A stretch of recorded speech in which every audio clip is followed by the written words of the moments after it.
The girl who wrote letters to her mother's grave. Told by Chief Okangbi, former headmaster of Ukoli Primary School, now retired. I have lived in Ukoli my whole life. It is not a big village, not the kind that appears on any map, but those who have passed through say it is a place that remembers things. Our soil is red, and our trees speak if you listen long enough. I have seen children grow, and I have buried many. But the story of Chidinma, the girl who wrote letters to her mother's grave, is one that still lives with me, like an ember that never dies. She came to our village when she was 10 years old, after the death of her mother. Her uncle brought her from Umu Weleke in a rattling old Peugeot. One dry morning in August, I remember because it had not rained for 3 weeks, and the air was so hot it made the zinc roof sweat. The whole village watched as she stepped out in her faded pink dress, clutching a small brown bag to her chest. Her uncle, Uchenna, was a decent man, though quiet.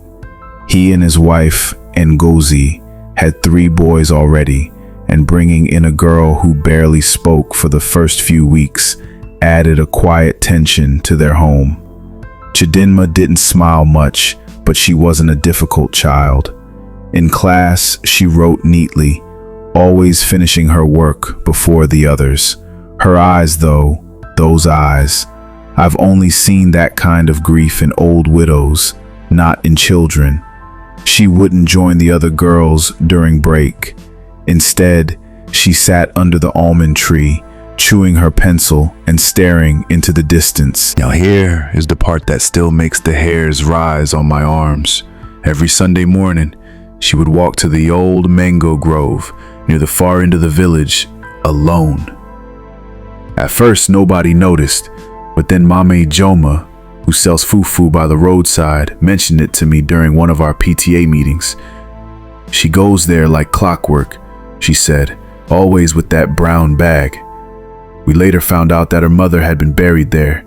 You see, when her mother died of complications during childbirth, the family couldn't afford a city burial. So her uncle, out of desperation, buried her near the grove, not far from the path that leads to the stream. A simple mound, a wooden cross, and no ceremony. What no one knew was that Chidinma had turned that mound into a kind of shrine. Every Sunday, she would kneel there, pull out sheets of paper, and write long letters. Then one by one, she would fold them, tuck them into a small tin box, and bury it just beside the grave. She never spoke of what she wrote, not to her uncle, not to me, not even to Adobe, the only friend she eventually made. Quiet, timid Adobe who sat next to her in class. It was Adobe who first told me about the replies. Yes, replies.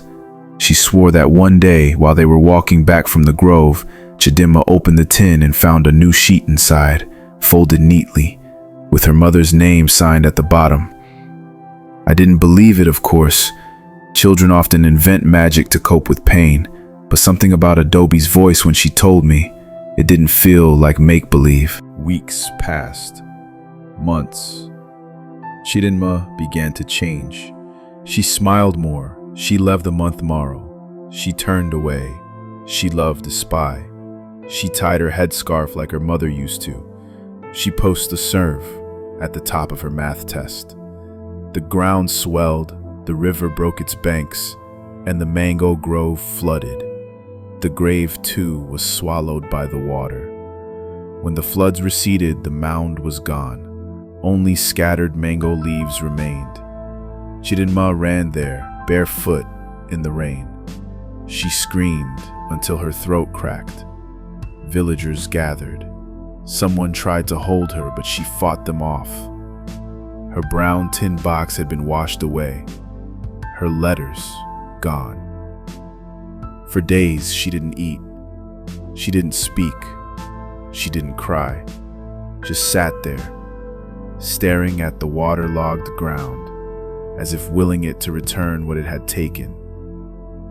Eventually, her uncle took her to the church for prayers.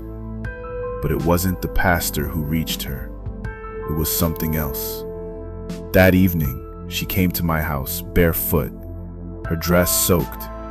In her hands was a single page, damp but legible. I opened the door and let her in.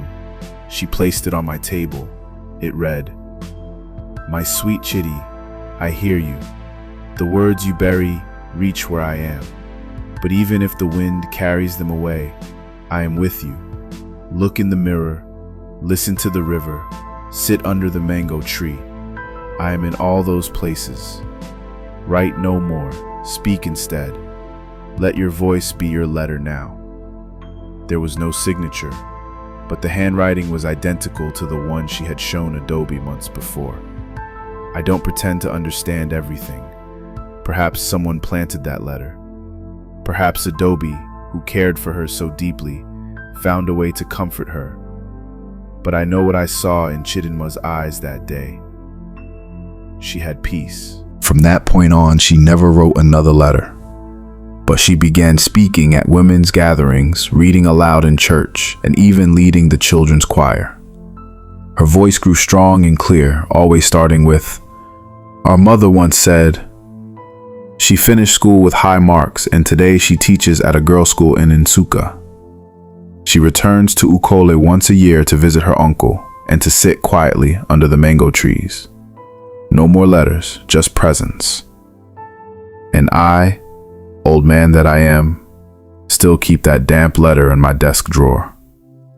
I do not claim it is proof of anything beyond a child's longing, but in our village, where trees remember and rivers whisper, who's to say the dead don't find ways to write back?